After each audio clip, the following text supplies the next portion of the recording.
We're good to go. I think I just need to click a continue. Yeah? I think so. Yeah. Good. Okay. Well, hello everyone. I'm Nugawela, and our other host is Felix Hyde. So it's lovely, really lovely to see you all here today. Today we're going to continue our series of workshops looking at how what might first appear to be disparate factors unrelated to our health and well-being, how they're connected. So today we're going to take a deep dive into the world of neuroscience. We're going to cover some brain basics. And I apologize to people in the audience who have already covered some of these basics, but hopefully I might cover them in a slightly new way to the way in which you've met this information in the past. And I'll try and keep it short and trot through it somewhat. So we're going to have a look at three main structures of the brain, and how these structures relate to our emotional regulatory systems. We're going to have a look at how our thoughts and emotions impact on our biology. So we're going to be considering how thoughts relate to our breathing style. Now, I'm not sure how many of you have seen workshop number 1, where we started to look at how important healthy breathing is for emotional, spiritual, and mental health. So this will tie back into some of the information and practices that we started to consider in workshop 1. We're also going to consider the impact of thoughts on our biology at a cellular level, and explore how we can become physically addicted at the cellular level to having specific thoughts and experiencing specific emotions. So we'll be looking at the biology of emotional addiction. We'll be having a look at the nature of mind as a conditioned entity. So we will be considering intrinsic factors, so how we manage what goes on within us, and extrinsic factors, the societal, cultural norms, beliefs, and behaviors that inform us. And we'll be considering how the external environment impacts on these three primary structures of the brain, which are emotional regulatory systems. And then if we have time at the end of tonight's workshop, we will be considering the thorny question of what gets in the way? What are the forces that inhibit or impede our spiritual growth and our ability to work constructively and purposefully in a manner which will help us transform our lives? So we'll be dipping our toe into the very interesting field of resistance, which we will be developing in greater depth in the next workshop. We'll have a little, we'll dip our toes in today to get a sense of where this program of work is heading. So I hope that appeals to you all. And I'd like to hand back over to Felix so that he can guide us in a meditation to help ground us, help us focus our intent on the work ahead of us tonight. Thank you so much, Sue. That's lovely. Wonderful intro. It's so nice to see everyone today. And thank you so much for coming. It's quite a big group today. So we'll begin with a meditation. There will be some clearing some grounding, and there may be some light language that will come through as well. So if you want to begin by getting yourself nice and comfortable, and begin inhaling through the nose.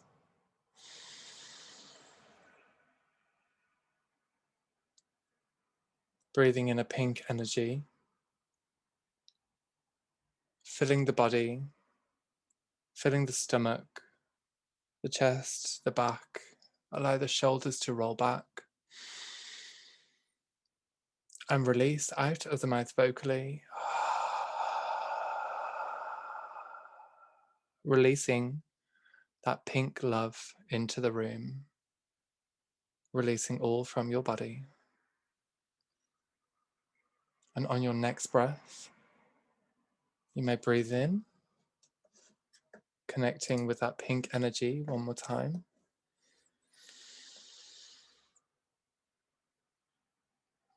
Filling the body, allowing the shoulders to roll back.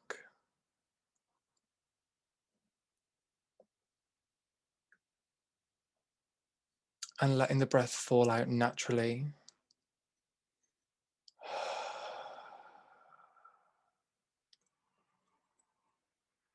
And repeat that breath one more time.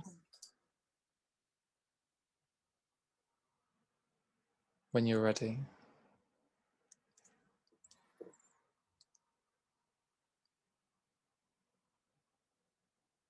I invite you to tap into your sensory system. Feeling around in your body, what can you see? What can you feel surrounding you? Can you hear anything with your inside ear?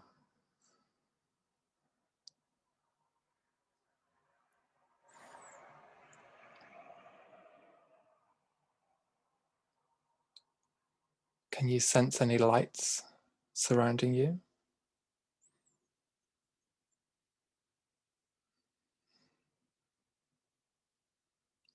If you can, connect with that light.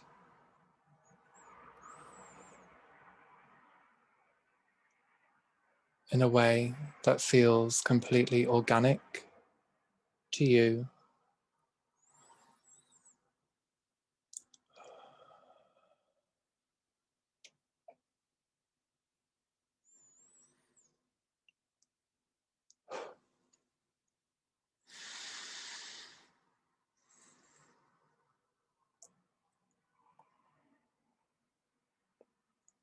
And what color is this light?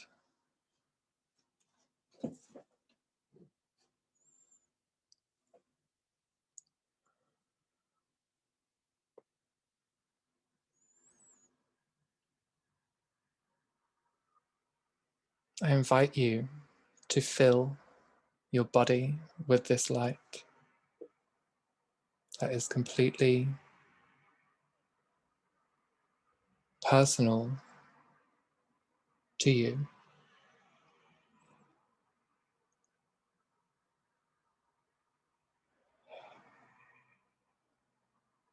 Submerging your inner world with this light frequency, high vibrational light frequency.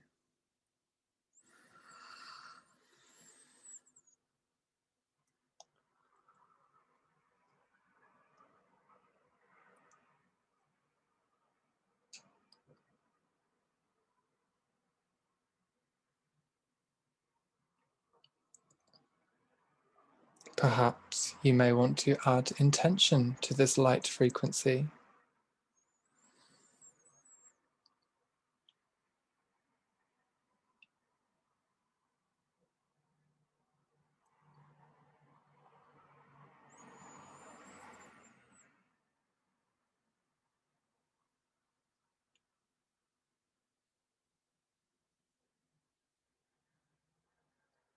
Bring your attention to your heart.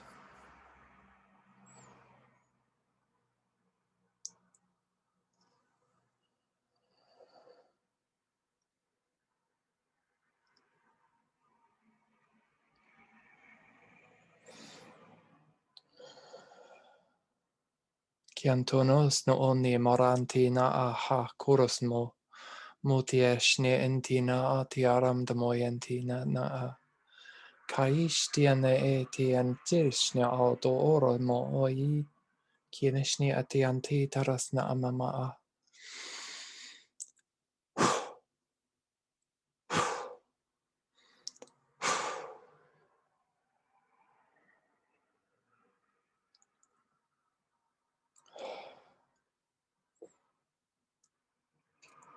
Allow that light to swell down to the soles of your feet,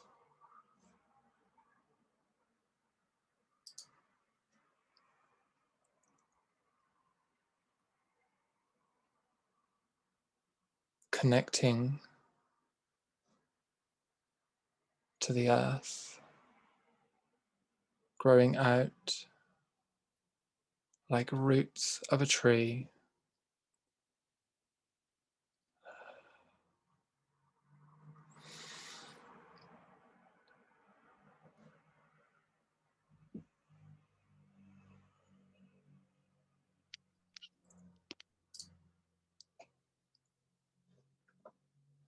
Breathing,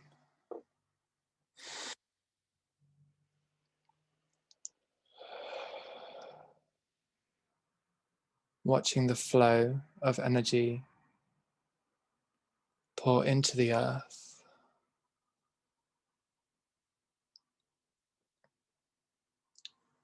creating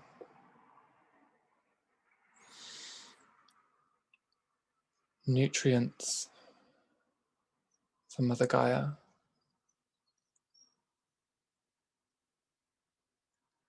creating a channel of elimination to allow all blockages to flow out of you into the Mother.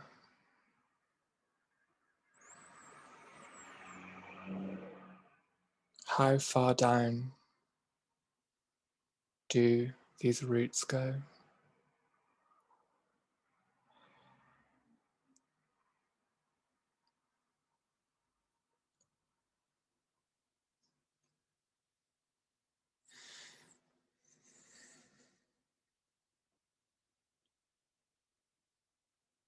Connecting to the mother's milk,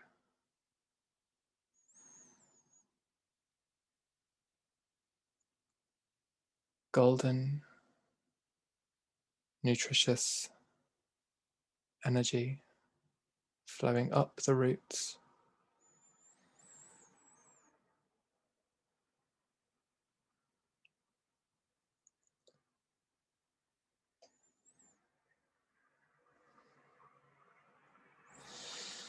with every breath.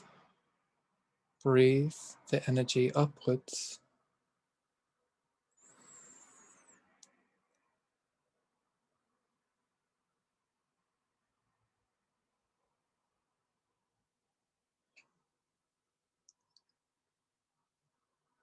into your structure.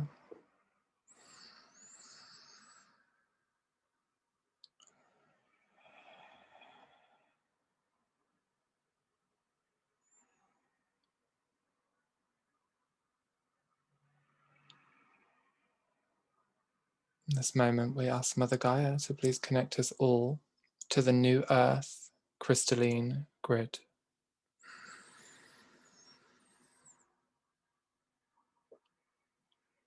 Breathing this frequency up the spine and out of the crown and up into the Earth's atmosphere, connecting to the web surrounding the planet, allowing the flow of frequency to enter your body,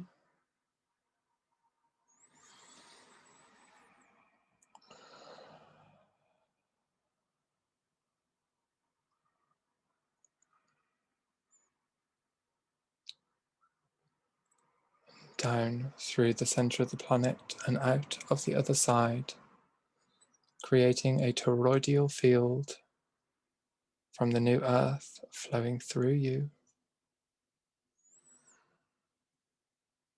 This moment we ask Mother Gaia to please anchor our hearts in the new earth. Anchor our hearts to your heart.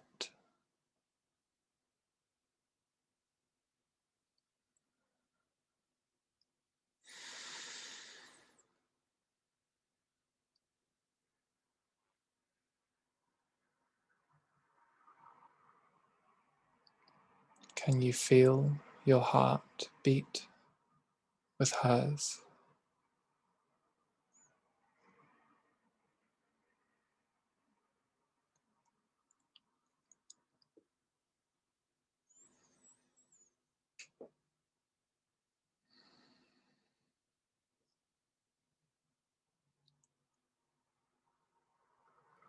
Can you feel your grounded connection to hers?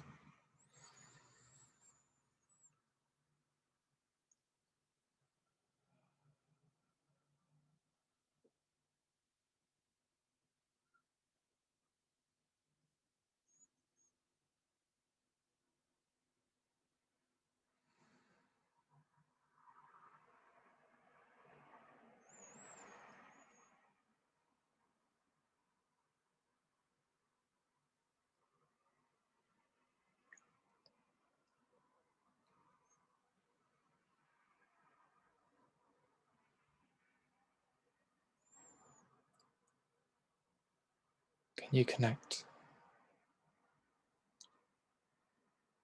to the healing from her?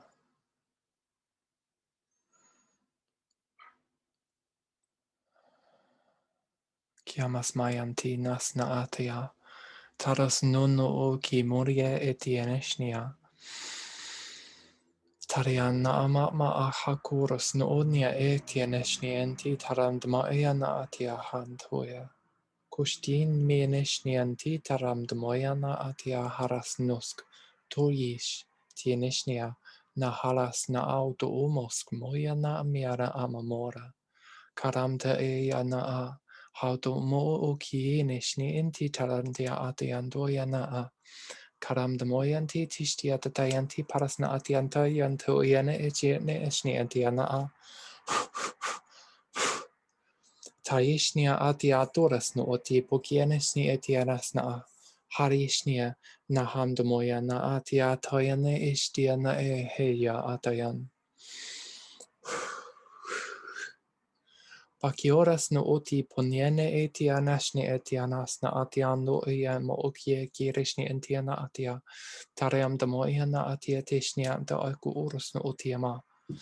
Pakianas na atian tu oti poriana atianas na atian titianes na otoyanti taras na atian tu todia anda ato ienes ni ekierishni enti mahaya na kurus mo oti ekierishnia hauto ona okie kiere tanea maa hastia tashin tienes ni atoyema. Mashnia na atayan, tokie punya nashnam.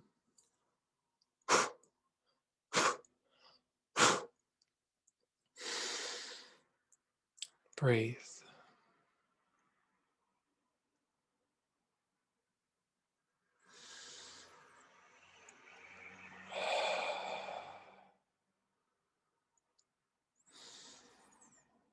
When you are ready, you may take a deep breath in. Say, I am grounded.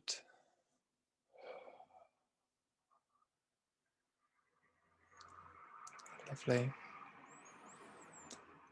Ooh. Thank you.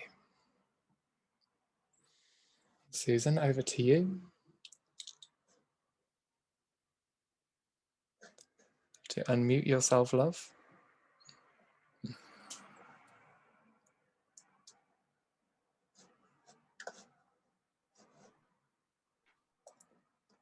Super. Okay, we're going to start with some brain basics. And when we consider the structure of the brain, I always visualize it as 3 balls sitting on top of each other. So if we imagine the first ball is the size of a ping pong ball or a squash ball, the ball that sits on top of that is maybe the size of a tennis ball. And the third ball that sits on top of that is the size of a football. So we can imagine 3 circles, 3 balls encompassing each other. Now, each of these balls represents an aspect of our brain's evolution. And it's understood that the brain has gone through a massive evolution. And we're going to simplify this and look at it in terms of 3 stages of development. The first of which pertains to our ancient ancestors who were reptilian. And by reptilian, just to clarify things at the moment, we're talking about lizards, you know, that kind of reptile. Maybe a different type of reptile, but that's not the purpose of today's discussion. Now, when we consider the reptilian brain, it's helpful to understand that the brain was formed in order to promote specific behaviors. And the chemicals, the neurochemicals that are produced, are also evolved to promote and ensure specific behaviors. So if we look at the reptilian brain, it's a very, very small little nub sitting at the top of the spinal column. And its primary job was to keep the reptile fed and safe. 2 roles, not much more than that. Most reptiles lay eggs. They don't have to look after their young. If they get particularly peckish after they've eaten their eggs, they might eat 1 or 2 of the eggs themselves. So the primary role of this reptilian brain is survival, to eat, to stay alive. And the main neurochemicals, the main hormones that are involved in driving these behaviors are adrenaline and dopamine. Now, when we consider adrenaline, it can be helpful to consider that as a hormone that promotes moving away from behaviors. So we all know that adrenaline promotes fight, flight, and freeze behaviors. We either fight something, we run away, or we freeze into stasis and we hide. Maybe the predator will pass us by. So adrenaline promotes move away from. If we fight someone, we fight something because we're afraid of it. We don't want it, or we don't want to be eaten. Yeah, we run away, that's pretty obvious, move away behavior. And freeze, again, is an avoidance pattern. The reptiles also produced a neurochemical called dopamine. Now, dopamine promotes move towards behaviors. I want to eat that. I want this. I'm going to get that. So the primitive brain is dominated by chemicals in the body, organic compounds that promote behaviors. Now, as our ancestors evolved from reptile into mammalian beings, they needed a bit more juice because mammals produce young that need to be cared for. So we start to see brains that need to produce other substances to promote different behaviors. So the mammalian brain is involved with producing oxytocin. The mammalian brain also needs It also has remnants of the reptilian brain, so it's got its fair share of adrenaline and dopamine, move away from behaviors, move towards, but also oxytocin, which promotes behaviors of nurture, love, and care. Now, as we evolved even further with this interesting mix of substances that we produce that drive how we behave, we evolved the top of the brain, predominantly the frontal cortex, the neocortex, or the new brain. Now, that's the part of the brain that actually, it's said that that part of the brain distinguishes humans from animals. I'm not so sure that it's a clear-cut distinction. But what that enables us to do is to reflect. It enables us to be creative. The neocortex is able, when given half a chance, to modify the behaviors of the mammalian and the reptilian brain. So without the neocortex, we really wouldn't be able to think very much or dream. I won't say that to my dog because he does his own fair share of dreaming at times. So it's the creative part of our brain. It's also part of our brain that helps us through the regulation of these lower brain structures to actually expand our awareness and alter our state of consciousness. So when we look at these three distinct elements of the brain, the neuroscientists recognize that they are three emotional regulatory systems. And they've given the name the threat system to the reptilian brain, because that's primarily what it does. They have given the name drive to the mammalian brain, because that's what parents do. They go out, they get the resources to feed the kids. And the neocortex, the name for the neocortex is the soothing regulatory system. Because if you think about it, there's not much soothe or calm or ease or spacious awareness when we've got gallons of adrenaline pumping through our system. We're frightened, we're avoidant, we might be aggressive. There's also very little soothe and calm and ease involved through the drive regulatory system. I need this, I need that, I want this, I want that. But the neocortex, when we learn how to work with it well, gives us the capacity to modify the impact of threat and drive. So where do we go from here? When we have,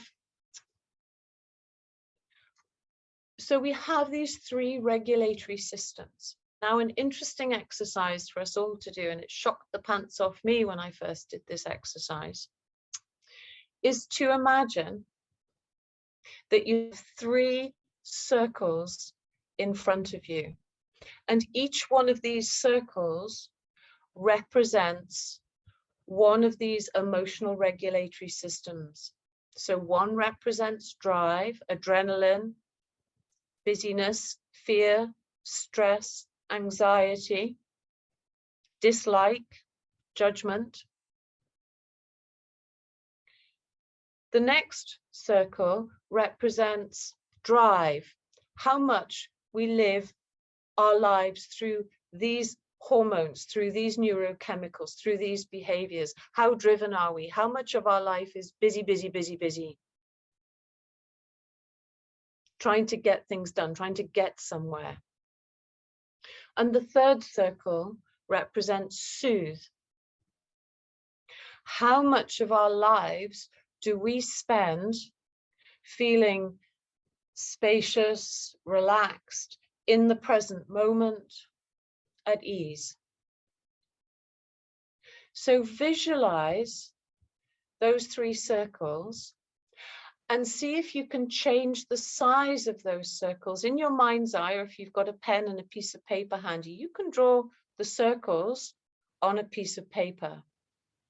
How big is your threat circle? How much of your life do you spend experiencing stress-related emotional states? How big is the circle that represents how much of your life you experience in a driven state? Got to do, got to get done, need this, need that. And the third circle, how big might that be if it was to represent how much of your life you live through the state of ease, peace, calm, well-being?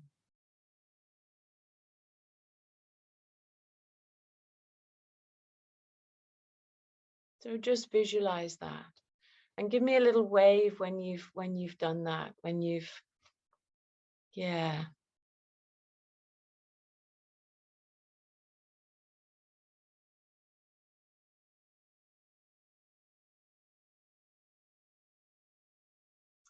I want to wave back. Okay, hands up. Hands up.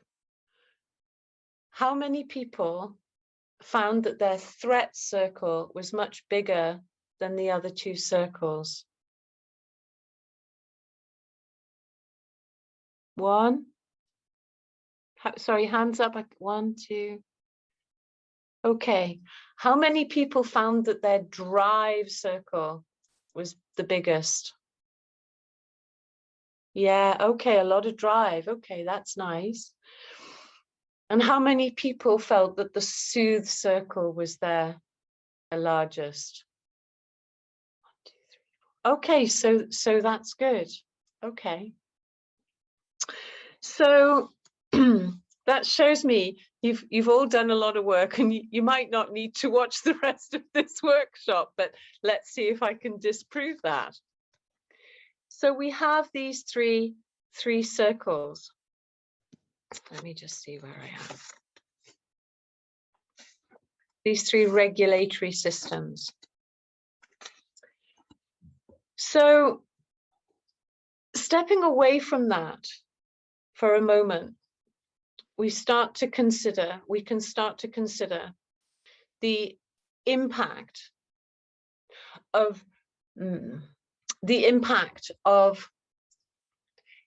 living our lives through threat and drive. And as we explored in workshop 1, where we considered the importance of breath regulation, and we considered the impact of how we're breathing on our mental state, we learned a little bit about the importance of carbon dioxide and the role it plays in triggering the sympathetic nervous system, which is dominated by the reptilian brain. Today, we're going to consider the impact of our thoughts on our breathing, and come to the understanding that every thought we have impacts on how we breathe. Many of us will have had a time in our life when maybe we've heard some bad news or had a shock, and we've taken a sharp intake of breath.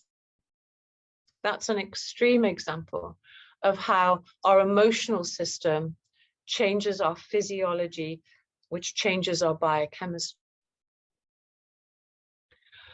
Now, as I said, that's an extreme example, but every single thought we have impacts on exactly how we're breathing. Every single thought. So when we consider the study of breath, we come across something that I found fascinating. We come across a term called action projection. Now, I'm sure every one of you have experienced action projection. If you were to bend down to lift up a heavy box, you would take in a deep breath, wouldn't you? Your breathing would change because the brain is very, very good at predicting the demands of a situation and changing our physiology to match that prediction so that we are prepared. The body is prepared with oxygen, release of carbon dioxide to exert itself.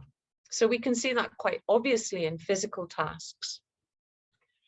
But it's interesting to start paying attention to the breath in relation to negative thoughts, to either stress-based thoughts that come from the reptilian brain, to threat, and to drive-based thoughts that come from the mammalian brain.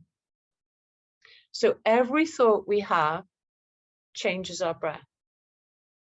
Just take a moment to drop into the body if you can, and just become aware of how you're breathing,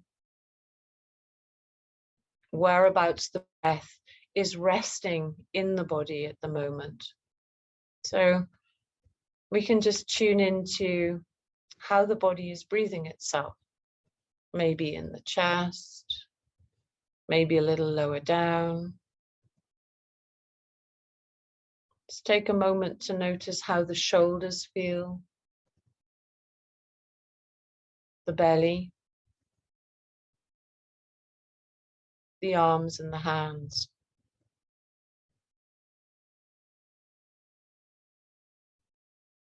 Just see if you can tune into your felt sense of how this body is breathing itself and the patterns of sensation associated with its movement, with its flow.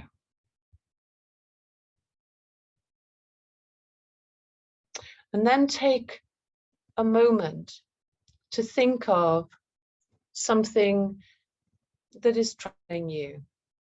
Not a huge issue, something in the middle of the range, but something that doesn't sit right with you, maybe a troublesome relationship, maybe a worry.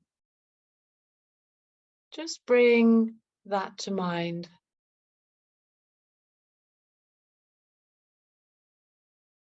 You might visualize a person that you're having difficulty with. You might see the location where that problem lies. Just see if you can invite your mind to visit those circumstances. And as you do so, just take a moment to tune in to how the body is feeling.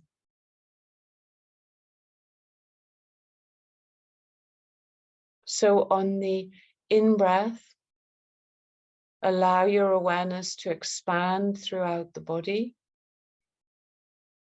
perhaps focusing on the upper body.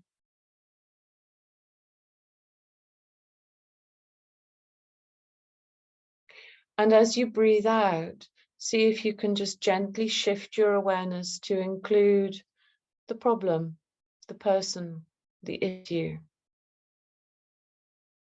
So working with the breath to cycle our awareness through the sensory experience in the body and the image in our mind of the problem or the issue.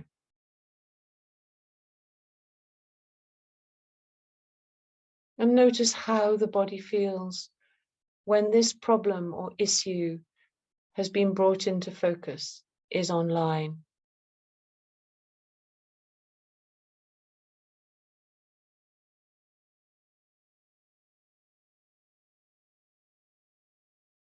Lovely. And now, if you're ready, just allow that issue, that problem, to melt away into the background in your own time.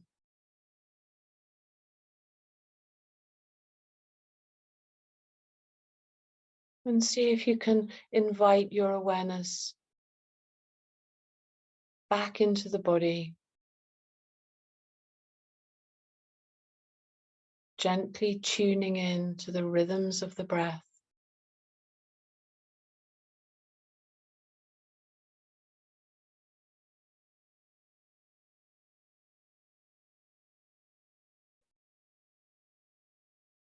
And when you're ready, in your own time, just allow yourself to come back into the room.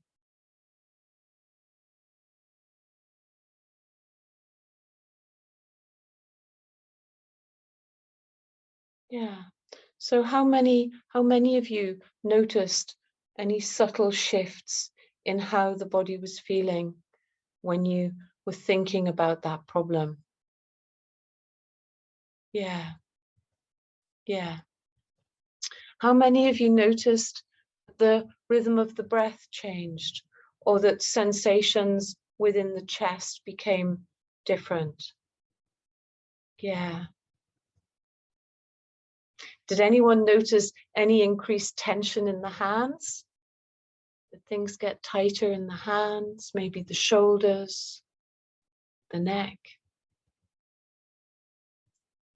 So what we think impacts on how we breathe.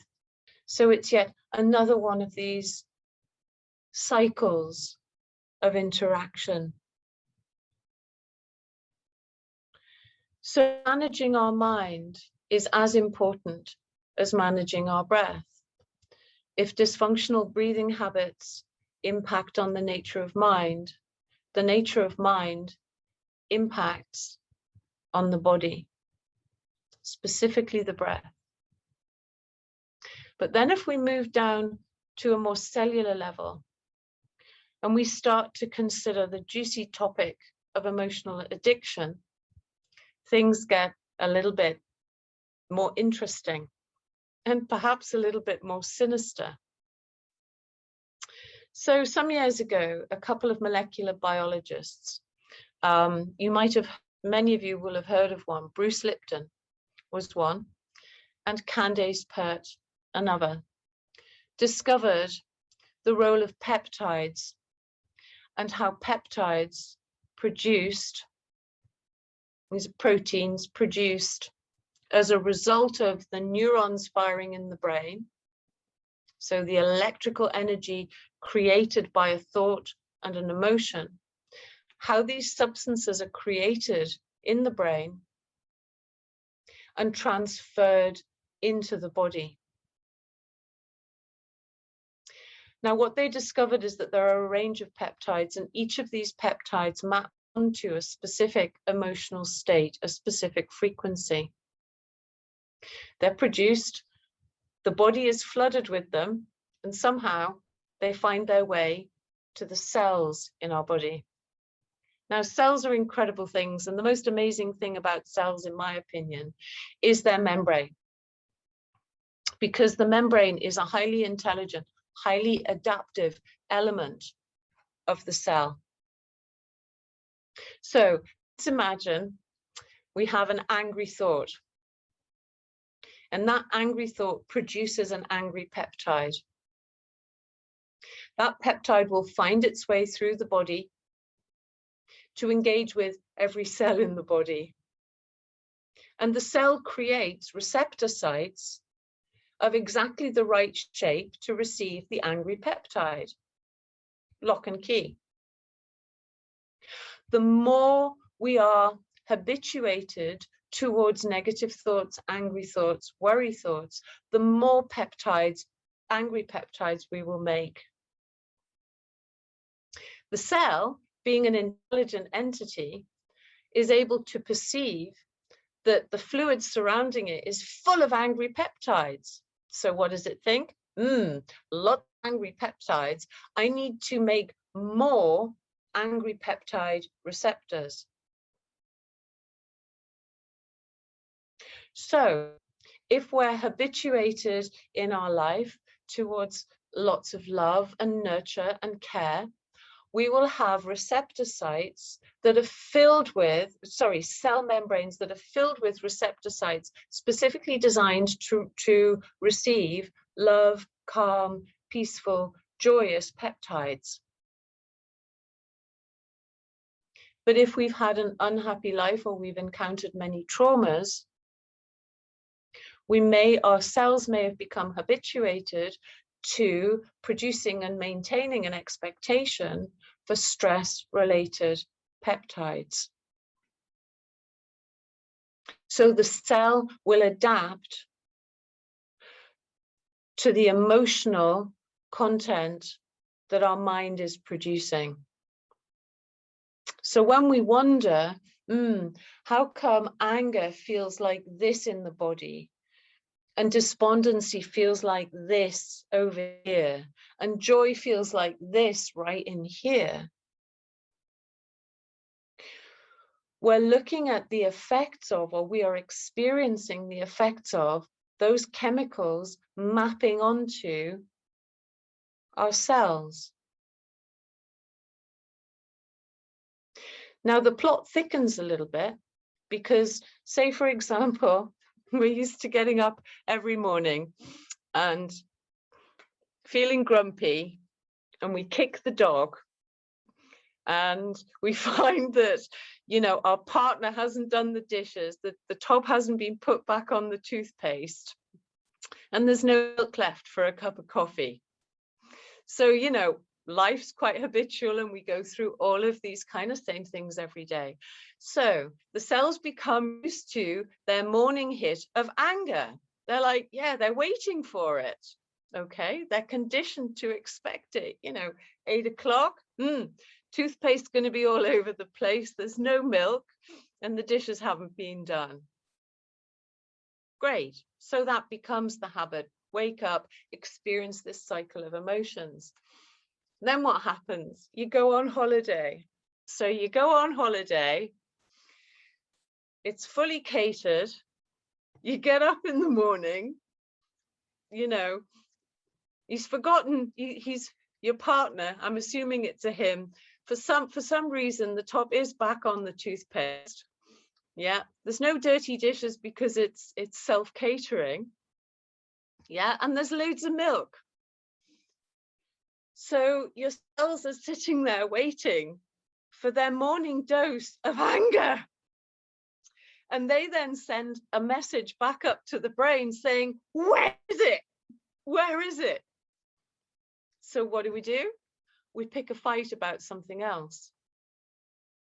Because we have a habit of expecting to experience a certain range of emotional states at the cellular level. Now that's a scary thought, isn't it? It is or it isn't. It's all information, and when we have information, we can, you know, we can work with it. Now, if we come back to, if we just trot back over to our 3 brains, threat, drive, and soothe. We need to understand that the threat system with adrenaline is fast acting and motivationally intense. When you've had a splurge of adrenaline into your system, rational thought has limited power to downregulate its motivational intensity. But when we also come back to the threat system, we start to understand that this is, as I said, it's a primary brain structure, but it's designed for our survival. You know, it's there for a reason. And because the chemicals it produces are fast acting and motivationally intense and designed for our survival, the experiences that we have through this system become lodged in the brain super, super quick. You only have to be bitten once by a dog to develop a fear of dogs. Yeah. So these kind of experience get lodged in the long-term memory very, very quickly. Whereas positive experiences from the soothe part of the brain take many, many, many repetitions to embed into our long-term memory. So that's why self-soothe practices, and give who you all are and where you all come from, and the lack of hands up saying my threat was huge and my soothe was a tiny circle, because you're spiritual beings and you're engaged in practice. But the soothe mechanism, the soothe aspect of emotional regulation requires work, because we're working against the odds. So most of you will have heard the phrase that's trotted out very regularly by the neurosciences, is that human beings are Teflon for good news and Velcro for bad news. Bad news sticks instantly, good news slides off and does not become embedded in our neurology and embedded in our physiology quite so easily. So when we're starting to step into the water of mind training, it's important to one of the most important things when we are working on ourselves, when we're working meditatively, is to do what we just did in that last little practice, is to get in the body and feel the somatic experience of the emotion. We all know, I'm sure we all know that, we can tell a story about how great something is, and yet it doesn't feel that great. We're not necessarily feeling it. The story is great, we've got something, we've achieved something. Perhaps we all know people, or we've experienced in our own lives, when we've achieved something, when we've achieved a qualification, when we've done some really, really good work, we've accomplished something. Many of us relate to that cognitively rather than somatically. How many of you in the audience have lots of qualifications, lots of skills, but feel maybe that they're not so accomplished, that they lack confidence? Yeah, that there's a mismatch. Because when we achieve things, we're not trained to actually go into that embodied, embedded map of sensations. That's the real knowing, not the cognitive, oh, I've got the certificate, look, yeah, I've got some form of external validation. Where is the real knowing? It's in the body. So again, when we look at the way that the mind is structured, and when we consider the molecules of emotion, the peptides, it's pretty easy to be producing thoughts that are maybe not traumatic, maybe not extremely negative or judgmental. But every thought we produce impacts on the cell, impacts on this world, this universe of sensation that exists inside of us. Within the blink of an eye, one thought about our worth, our value, our ability, bang, peptides.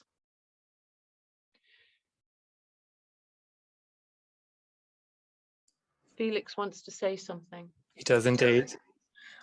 Just to expand on that as well, if we're going to the inside universe, when, as Suzanne was saying, with the peptides feeding off the emotional addiction, in turn, we can also go through patterns of receiving attachments to these emotions. on a spiritual level. So when we go through these patterns of anger, let's say, you may then come into a situation where we are learning a lesson surrounding this anger.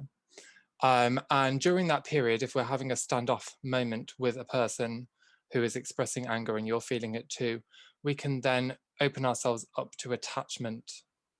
Now, this is quite interesting, and also a little disclaimer, everybody has attachments. It's nothing to be scared of. That is 100% true. And it's our job to process them out in the methods that Suzanne will be talking about today.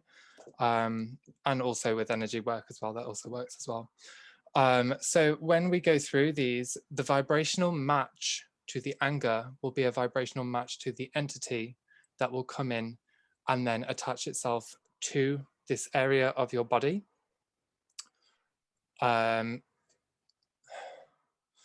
So when this happens, this entity will create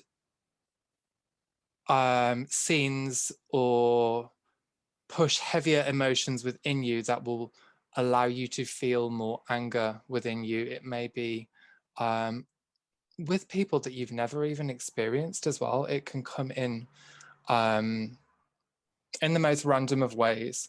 So this is also this is like an external influence pushing into you that can create more of this, which then goes into the peptides, which you'll be creating more of that within yourself as well. So it's also very important just to become aware of that, and in turn balancing that, which I believe Suzanne will go on to a little bit further maybe, or I will within the meditation. So yeah, I just wanted to add that in there. Thank you. Forgotten where I was. So yes, so we're kind of working against the odds with our bodies in terms of design in some ways. But of course, what we're working with very much depends on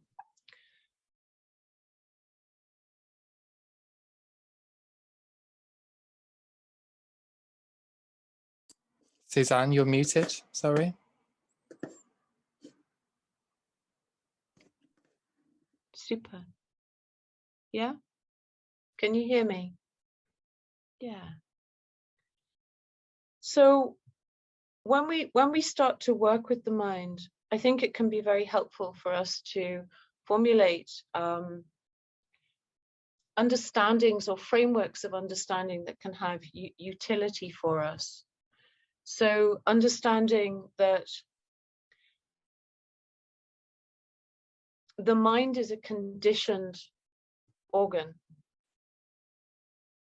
and how we experience our life is very much determined by a range of factors: our soul contracts,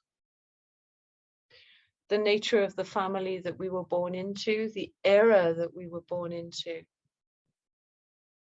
the country we were born into, and the kinds of impacts and traumas or love and nurture that we inherited all impact on how we are, and all imprint our neurology.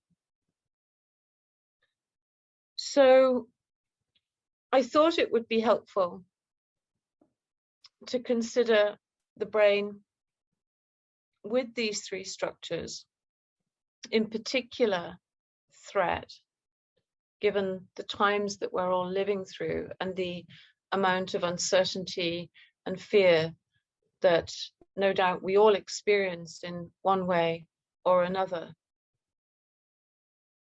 So to consider that we have an internal threat can be a good thing.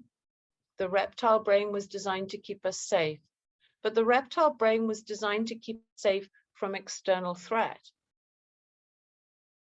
The reptile brain and its behaviors are no good when we embark on the work of spiritual growth, of self-actualization. Because I'm sure, as everybody knows here, it's a gruesomely painful job that involves revealing those parts of us that are perhaps less palatable than the persona that we've come to believe in. So it's difficult work. And the reptile brain is fundamentally responsible for what perhaps we've all met at times, resistance, a desire not to go into the darker, more painful places of our being. We'll come back and excavate resistance, which is a very juicy topic, in the next workshop. But I'd like to jump over and have a look at where we're all at now in terms of our conditioning. What has brought the world and humanity to the place that we're now in? And have a look at how the way in which society, our world has been constructed, has been very, very deliberately and very cleverly designed to keep our threat-based system very busy indeed. And in order to do that, I think it's helpful to consider the myths of perception. Because of course, our conditioning is nothing more than instilling the program which defines how we perceive and relate to ourselves, others, and the world around us. So when we start to look at the beliefs, the way in which our external world has been curated to maintain an internal state of threat, things start to become a little bit interesting. So I'm going to cover very quickly, four aspects of the myth that we all live by. The first is the myth of Newtonian physics. The myth that suggests that the world is mechanical, cause and effect, that matter is the only thing that matters, and spirituality is little more than blind faith. When we start to consider the science of genes, of our DNA, the geneticists, we have been told for a long time, tell us that our genes determine our destiny. However, with a little bit more reading, when we scratch the surface, we come across a field of study called epigenetics. The word epi comes from the word above, perhaps God.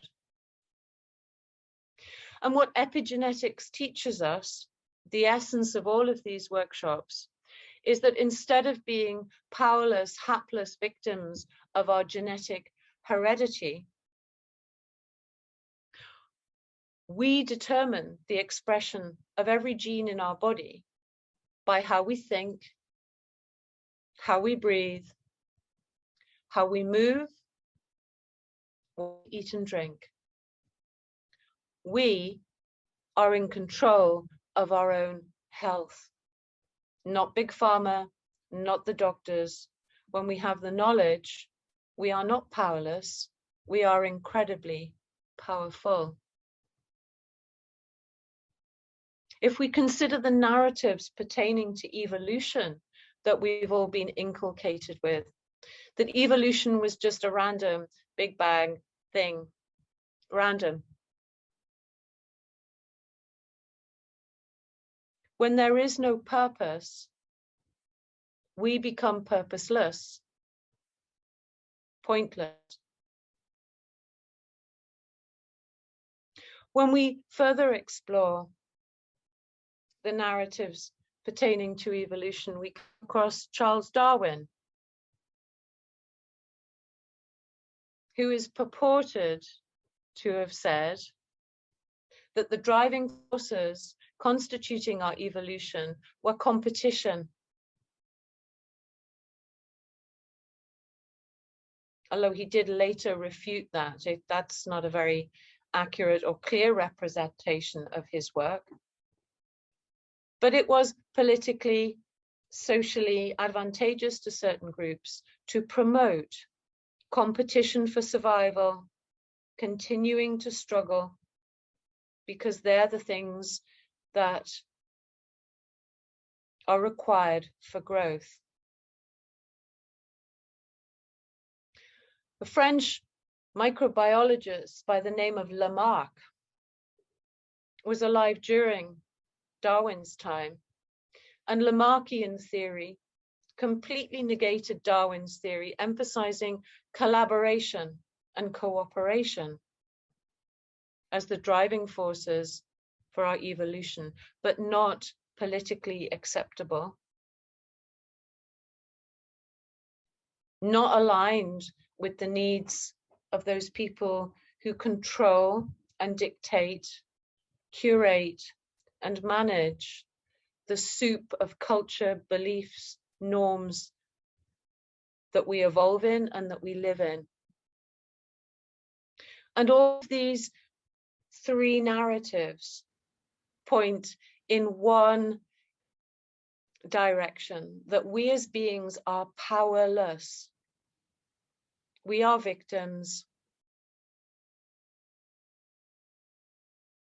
whereas we're not. As human beings, we are purposeful. As human beings, we are powerful. And when we have the knowledge and skill to realize and actualize all that we are and all that we can be, we are a force to be reckoned with.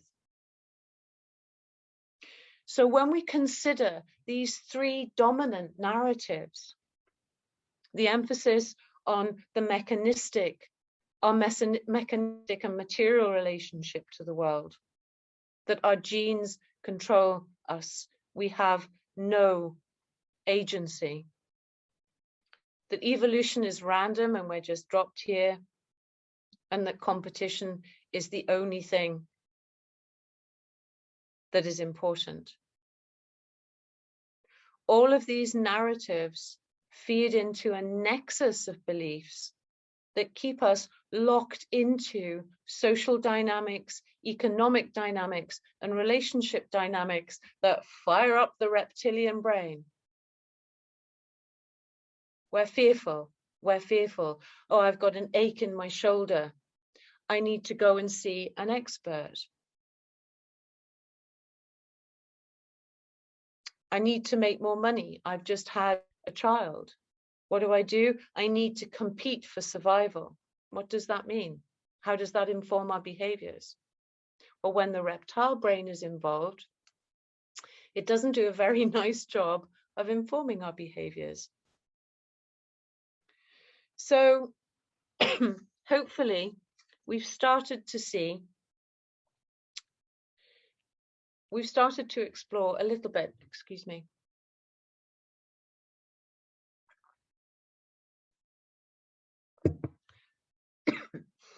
We've started to explore some of the internal dynamics of relationship in terms of how mind impacts body, how these three regulatory systems define our behavior, how the size of each of the circles that we drew represents our history, our past, our conditioning, our traumas, how much work we've done. And by the hands that came up, you guys have done a lot of work. There's a lot of big soothy circles in this group, which is wonderful. But we can use this to start to really identify how each of these regulatory systems is running us, or are we running them?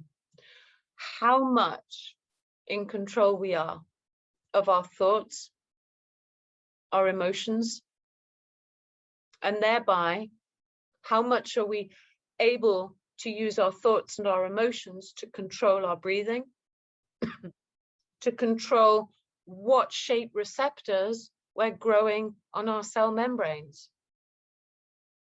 We have an immense, immense power. And it also gives us a sense of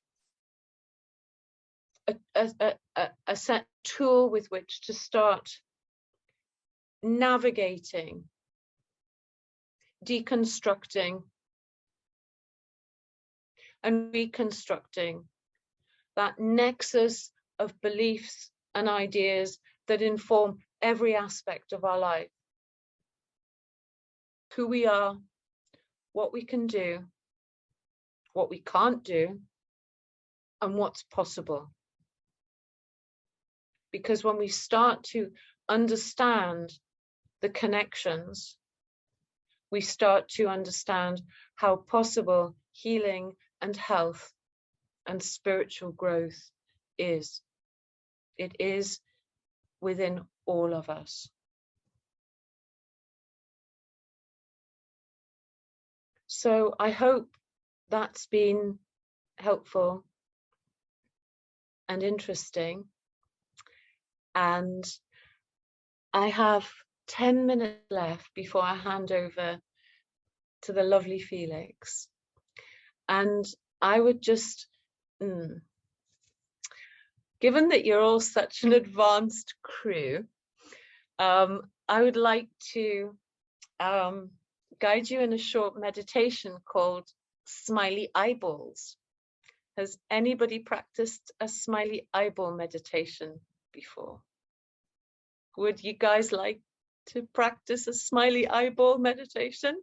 Yeah, okay, super. So take a moment just to make yourself comfortable. Maybe have the back supported. See if you can feel into the relationship between your chin and your chest, and see if you could imagine, maybe holding a large, juicy orange between your chin and your chest, just to help us stop lifting the chin and crunching into the cervical vertebra at the back. So just have this soft sense that there might be this lovely orange held beneath chin and chest. And then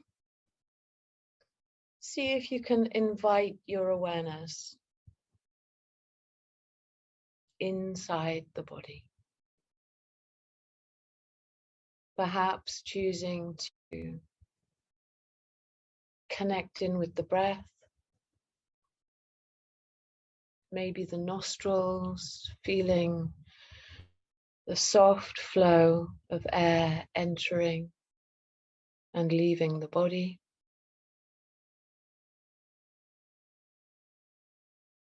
Maybe just tuning into those soft, subtle sensations of movement and temperature as the air is drawn into and out of the nose.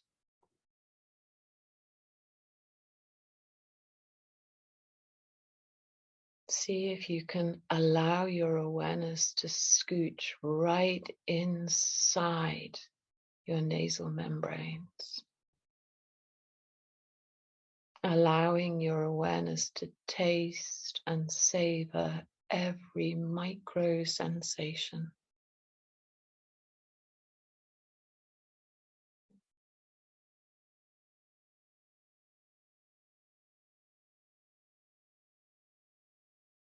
Allowing the breath to feel soft, allowing the breath to be gentle,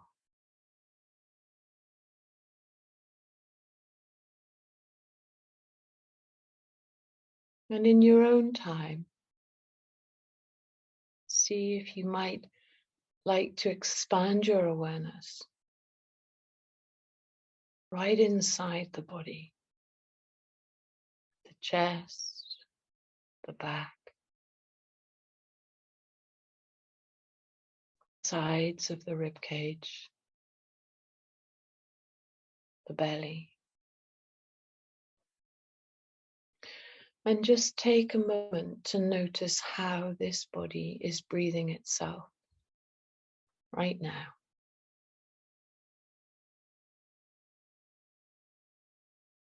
Not trying to change anything.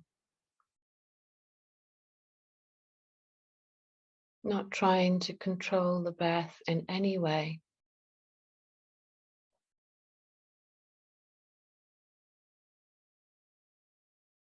Simply tuning in, diving in to whereabouts you can feel the sensations of movement as the breath ebbs and flows.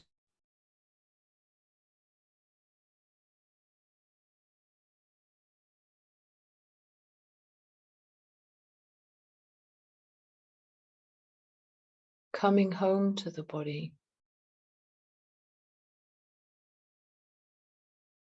Allowing your awareness to be bathed in the sensations of the breath.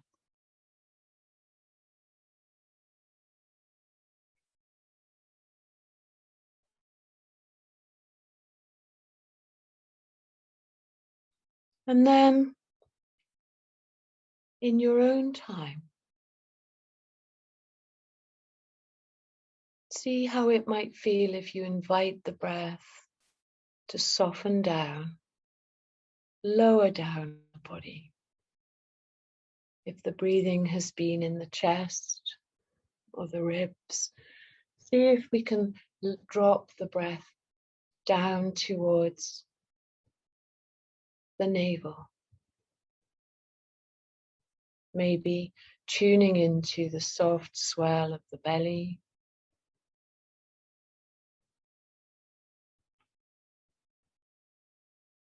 And see if you can allow the breath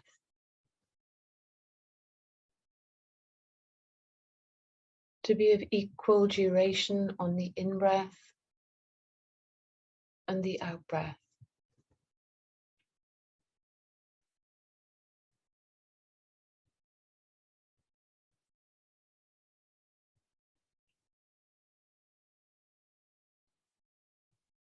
Allowing the breath to be as soft as a fairy's whisper.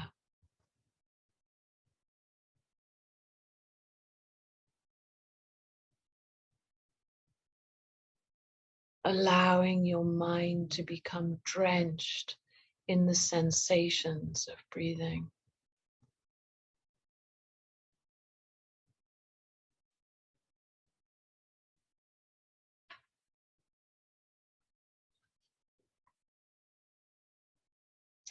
And then when you're ready, and only when you feel ready, see if you can draw your awareness up out of the body to find how your eyeballs are feeling right now. So take your awareness right inside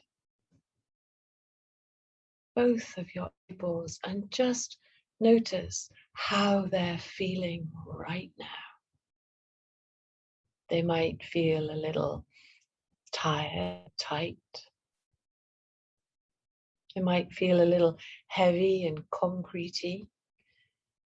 Doesn't matter how they feel or the language that you might want to put to them. Just see if you can tune into those sensations. Paying attention to that dance of feelings that's going on right now inside each of your eyeballs.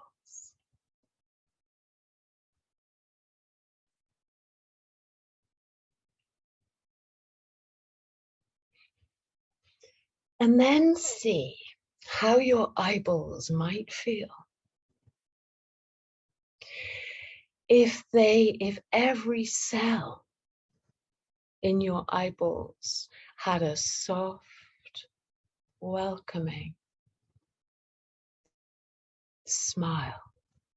If every cell in your eyeball was emanating, shining out the soft sense of hello, welcome, happy to see you. How would those eyeballs feel if they were smiling? A smile filled with love, perhaps a smile filled with acceptance. Perhaps a smile filled with loving kindness and compassion. See if you can feel what kind of flavor of smile your smiley eyeballs are expressing. And tune into the pattern of sensations within your eyes that matches that flavor, that energetic quality of smile that your eyes are transmitting.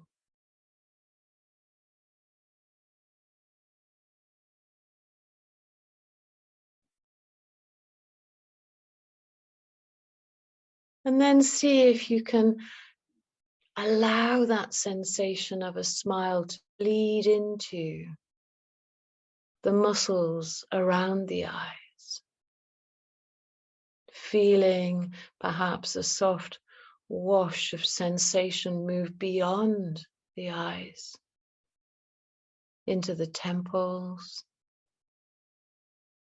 perhaps warmly spreading down into the cheeks.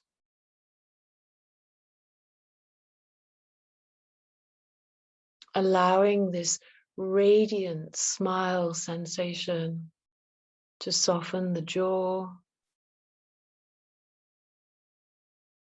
the mouth,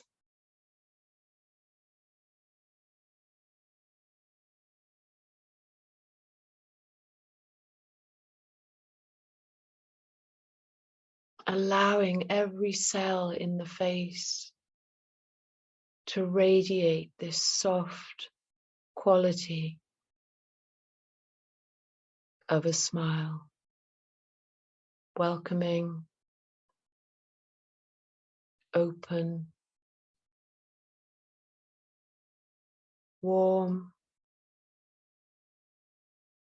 and receptive.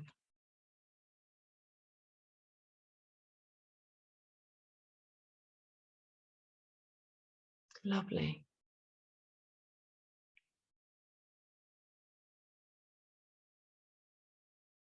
And then once again, in your own time,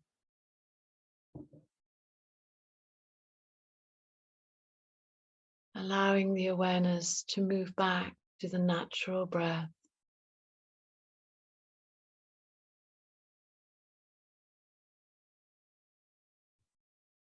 Allow your awareness to expand into the body and notice how your body's feeling after that short practice.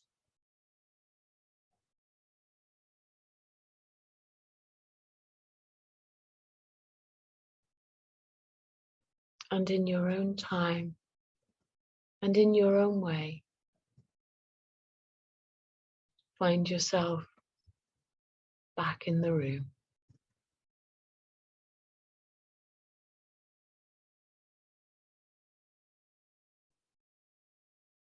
Lovely. How many people feel a little more smiley, perhaps? Yeah? Yeah?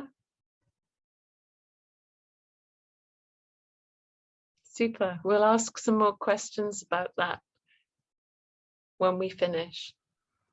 But now I'm going to hand over to Felix. I'm afraid I need to take a comfort break. I have been digging my allotment all day, and I must have drunk about 15 liters of water. And being a woman of a certain age, one has to do these things. So might we all take a comfort break? Does anyone else need a comfort break? Yeah. Oh, thank you. So let's have a quick comfort break, and then we will finish off with a meditation from Felix. Okay.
Do we have everyone back? Just missing one person. Missing Elizabeth. Yeah. Oh. There she is. Lovely. Okay. So when you're ready, I'm going to begin by taking a breath in through the nose.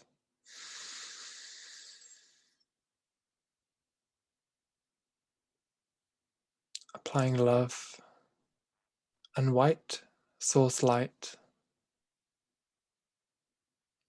to the breath.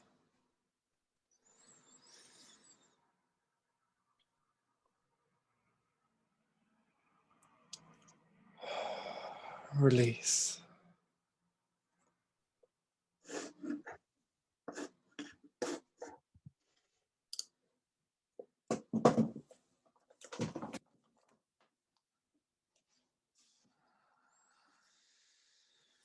Repeat that breath 2 more times.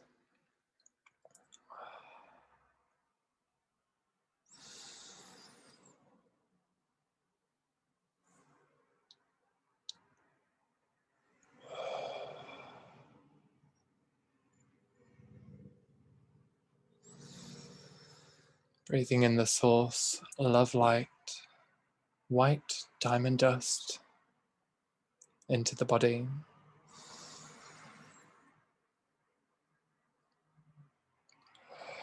And when you are ready,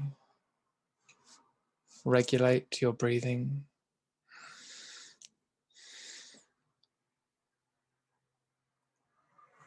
In through the nose and out through the mouth.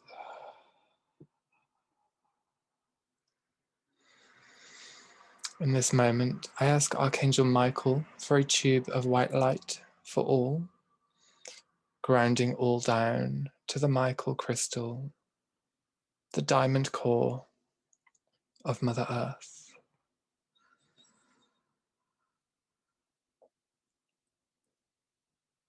Tapping into your senses, allow yourself to feel, see,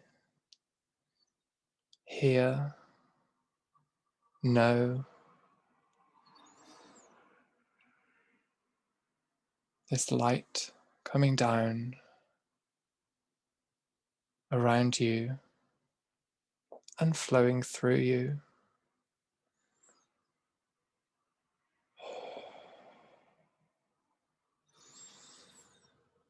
Entering through the body.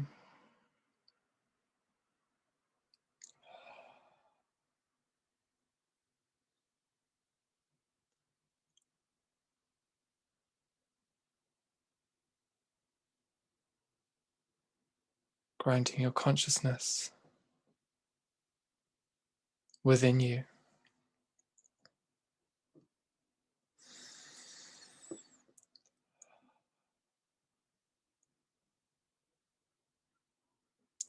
Trickling down your spine.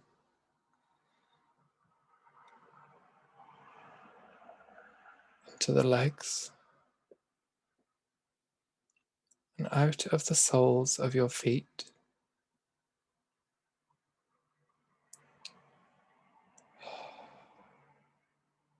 Falling down into the diamond core of the planet.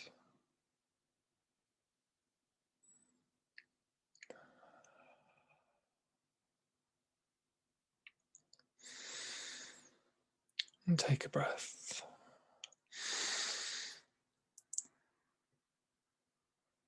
Releasing all tension, weight, heaviness.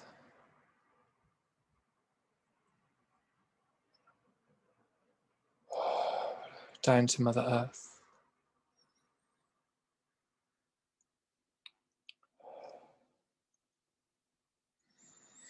In this moment, we ask Source for alignment to release all blockages within all bodies, all emotions that are not our own, and all energies that are not serving for our highest goods.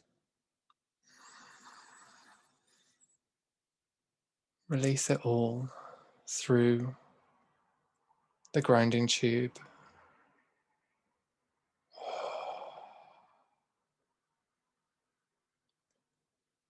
Take a moment and see how that feels.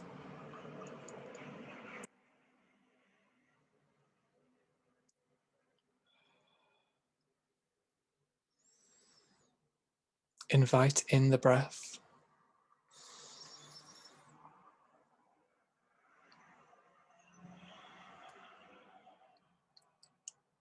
Release the heaviness.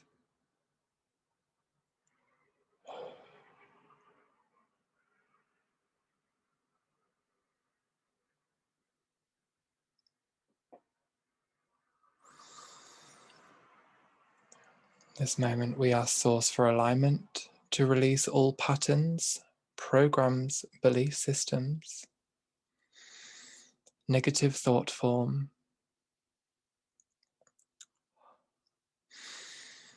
any implants of dark AI technology within the spinal cord, within the lungs, within the psoas muscle, within the diaphragm. and cut any energetic cords.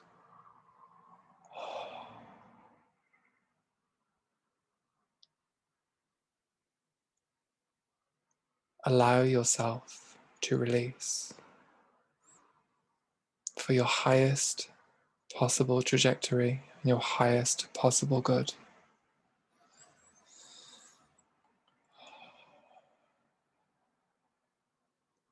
Opening your central channel,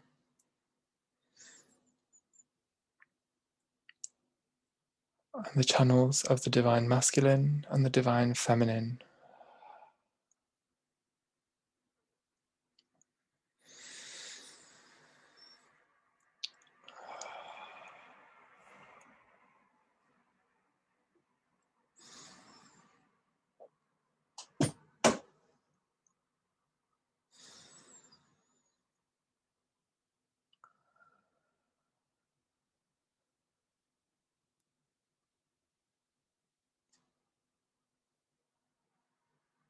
In this moment, we ask Source to please activate, open, clear and heal all chakras, from the Earth Star to the Stellar Gateway,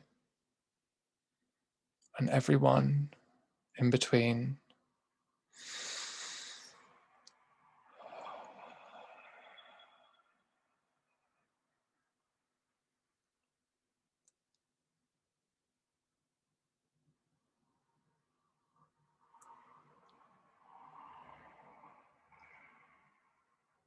Tapping into the space around you.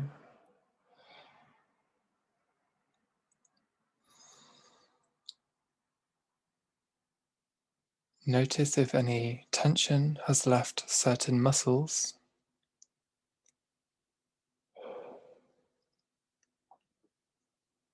If any tightness has gone out of the jaws, out of the breast, the throat, the intestine, the lower back.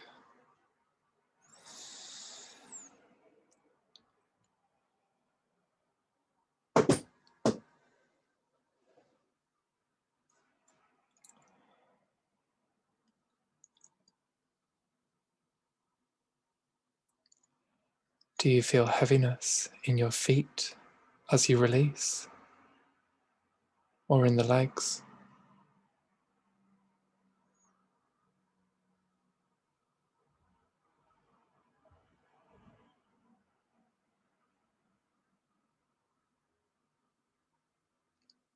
Are you experiencing emotion as you release?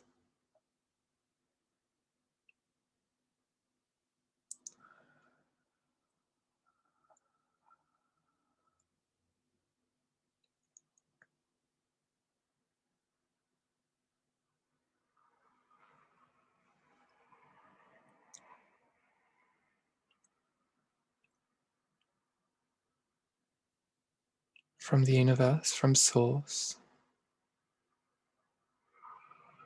a white diamond dust light, turquoise and gold, spin together, submerging you inside and out.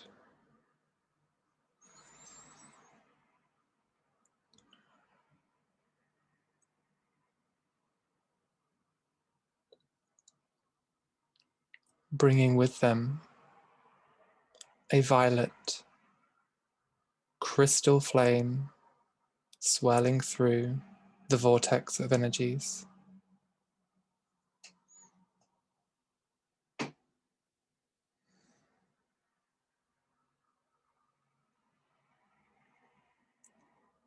What does it feel like if you bring these energies in to you?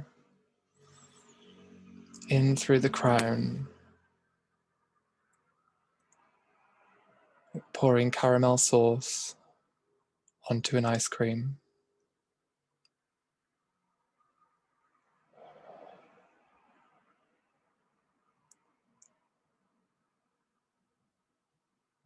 may bring your attention, your consciousness down to your feet.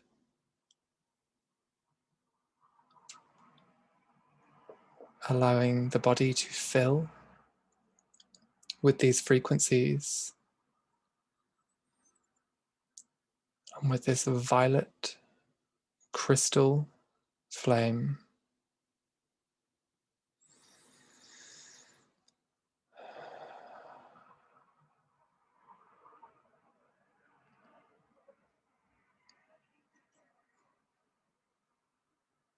Falling into the right leg and the left.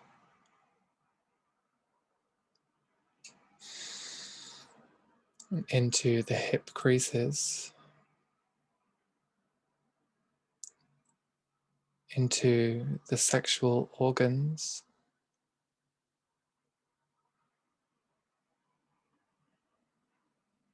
Up the spine, vertebrae by vertebrae, into the abdomen and all organs within.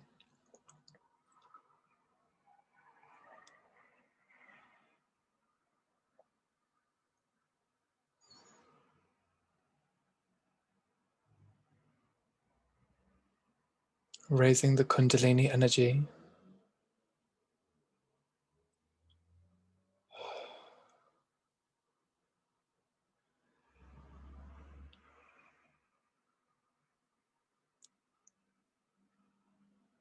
With each breath, the violet flame expands,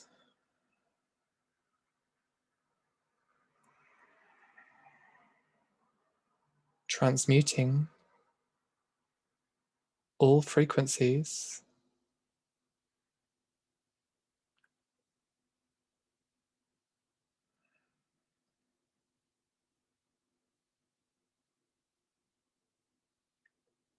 into pure life force energy.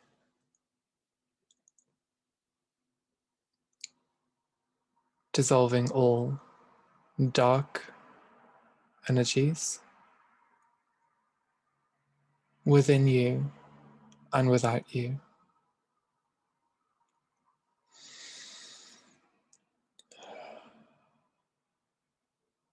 Sending out any blockages out through your feet and down to Mother Gaia.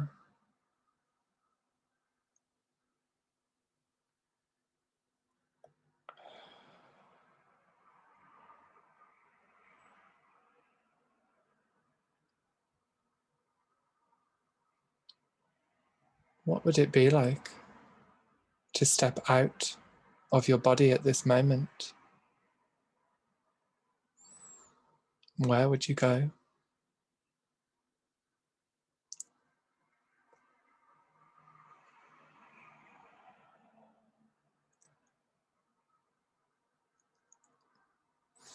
With each breath,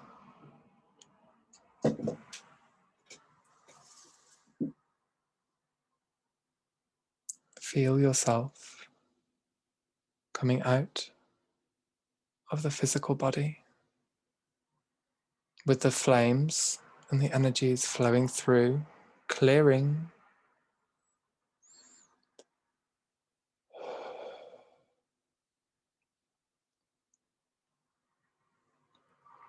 everything and healing everything within your physical vehicle.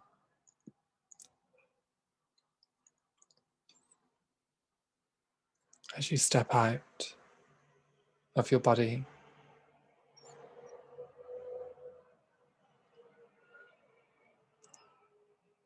a violet sun appears before you.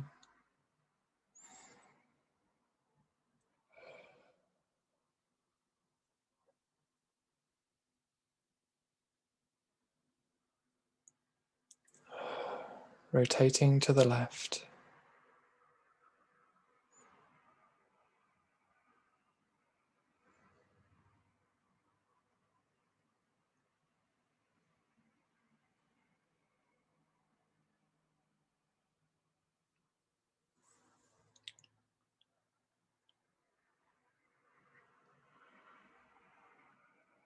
Why don't you float closer towards it? Feel that frequency.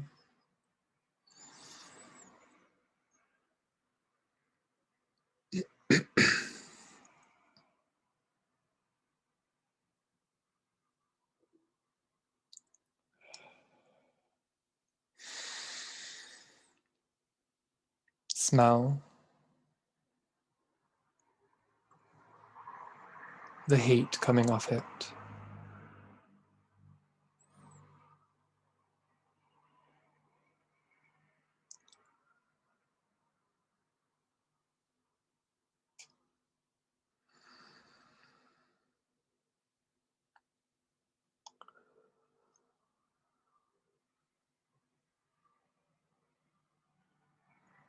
Press your hand against it.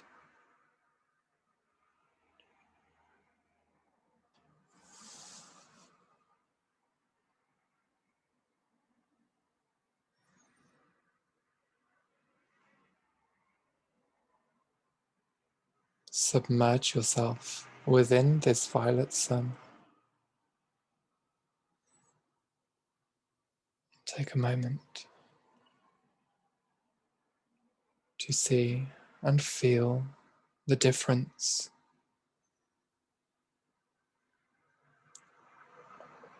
when inside.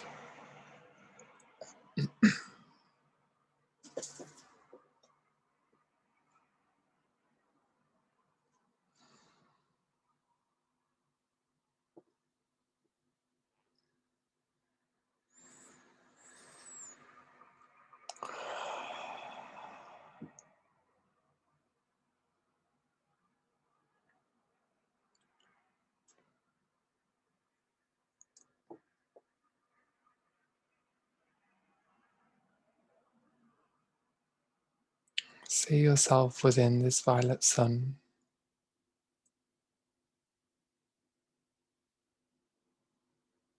I invite you to bring your awareness outside of this visual, to see the layers and layers surrounding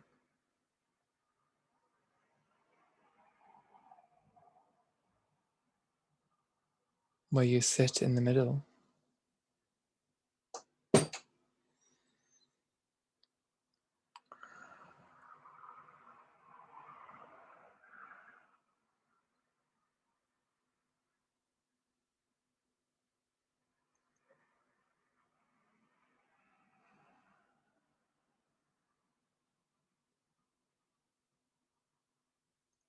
The layers of dirt, rock, crystal, heat, and the outer shell with the land, grass, and trees. Inside, you are in Mother Earth, within the core, the womb.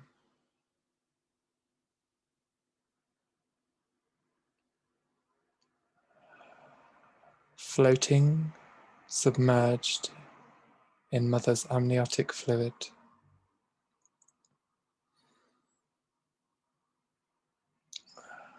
Giving you everything that you need to thrive. Swirling with colors.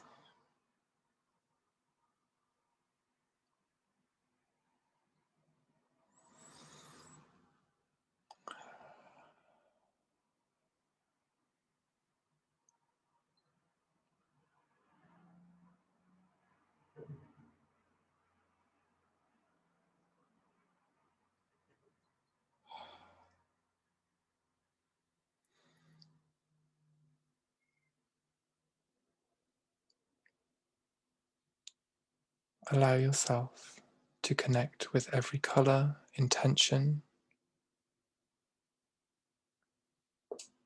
nutrient, feeling, love that you need from Mother Gaia in this moment. Breathe it in.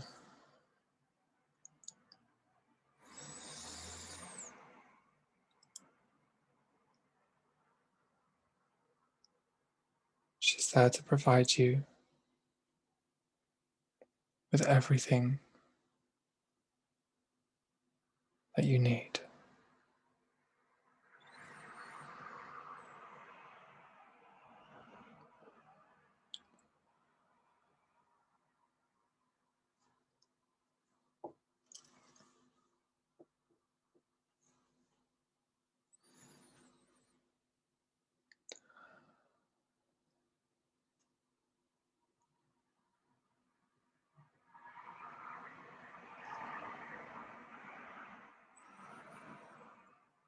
Feed yourselves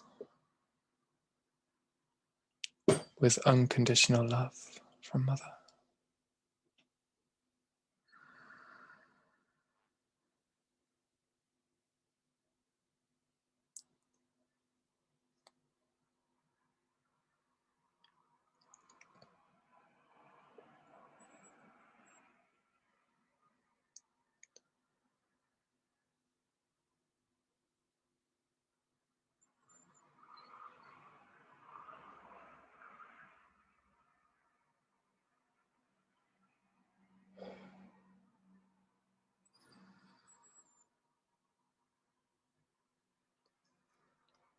Allow yourself to shed anything that you need to, emotions,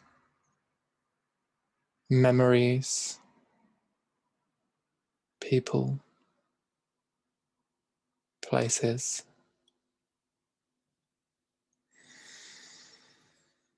Release.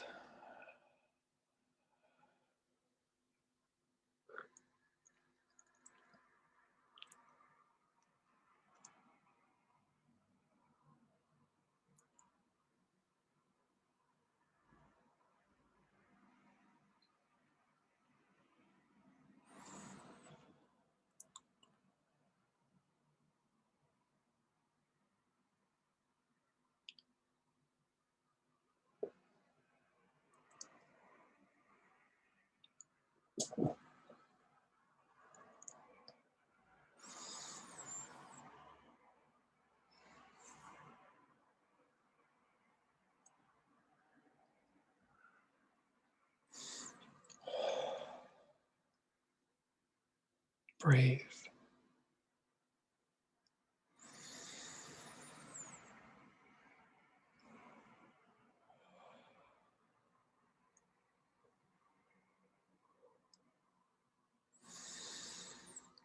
Kiamas moras no oti neshni e. Tahanya karam damo oyene etieneshni. Tarayantu o koros no oti in pokiaras na ash. Tayin neshnia. Kahantos toros nondo oti ponia a. Tariantishtia mo oye e kierendia andiana a. Tarondia momo o ki kirishni etienesne utia. Taram demoyana atia tayanti tarasna atu to toriam demoyene. Nieshne, nieshne, nieshne ante aros no oti korgiereshne amama oyana a hamdiene eshne atia tayanto toros no oti pokiaras na atia taram demoyana atia doyen ekiereshne entiereshne entieneresh naram demoyana atia rastia mama kayin kiereshne enti tarasna atioto yene pokierem demoyana a haram demoshtia kokiereshne enti parasna ayana oya moya noyana na aya hao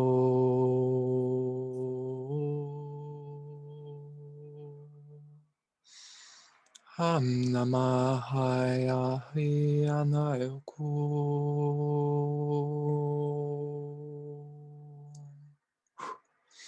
Panya a toros noti pokianeshni anti teatayantu toros no omomo. Pokiana atiata tayanti parasna atiash. Tayin yeshni e kiereshni etiene. Naramdama ayana kayesh neshnia tayanti parasnoti emuki kierasna otoyanti torosno oti pokiarasna otiyanti torosno to kiereshni etiauto toya ne ekikia Atia momo o koros no uto tutututu. Tuti ereshni tia hando yana a hakiana shmohuyana etie. Pakia hanas na ayin.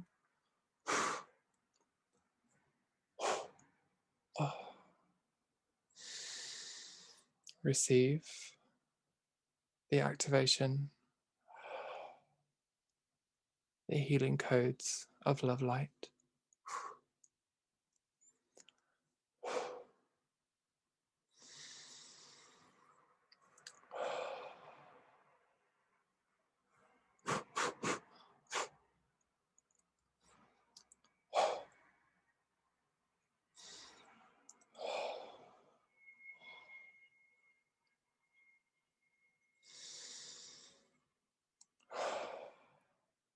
Some may feel heat coming through the body at this moment.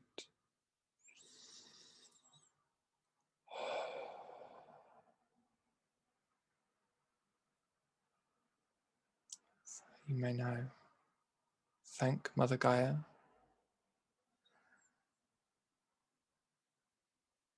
and feel yourself raise back up through your grounding tube.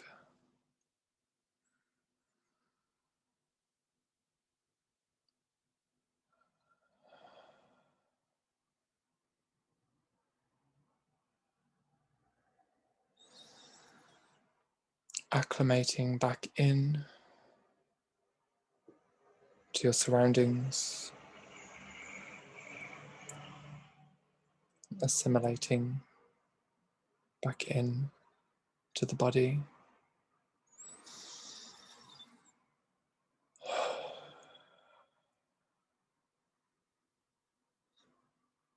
Chakras aligned,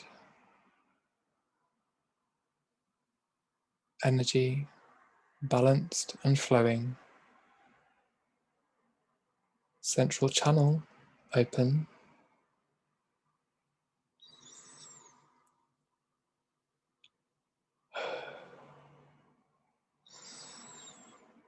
You can now send your energies from your center core up,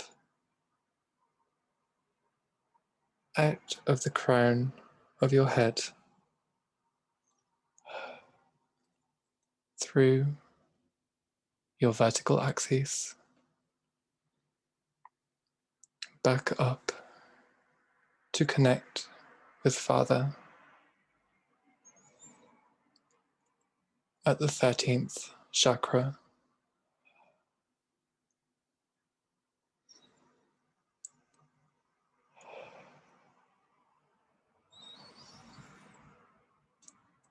Pulling his white diamond energy, white diamond dust light into your bodies,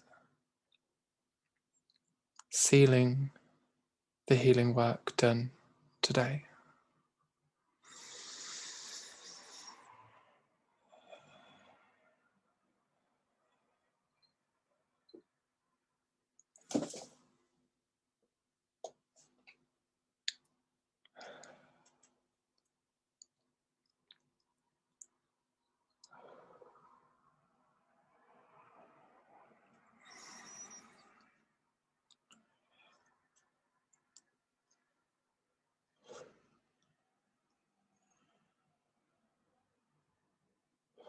Take it down around the outside of your body,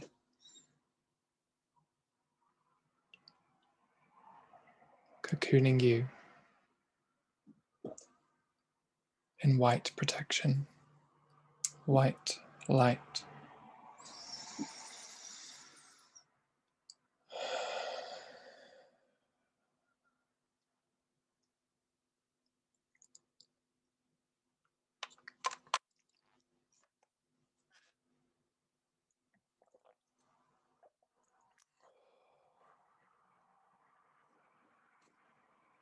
When you are ready,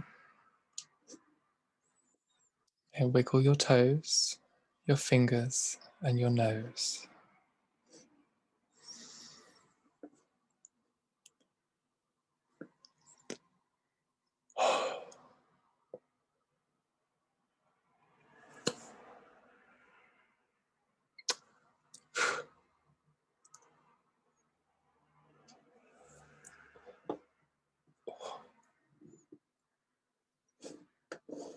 Over to you, Suze.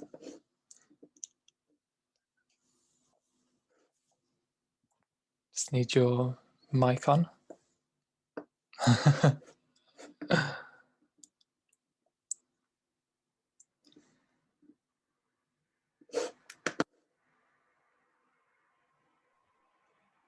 There. Thank you to everyone who's joined us this evening. It's been lovely having you here. And if anyone has any questions or contributions, that would be super. So maybe everyone might like to unmute their microphones.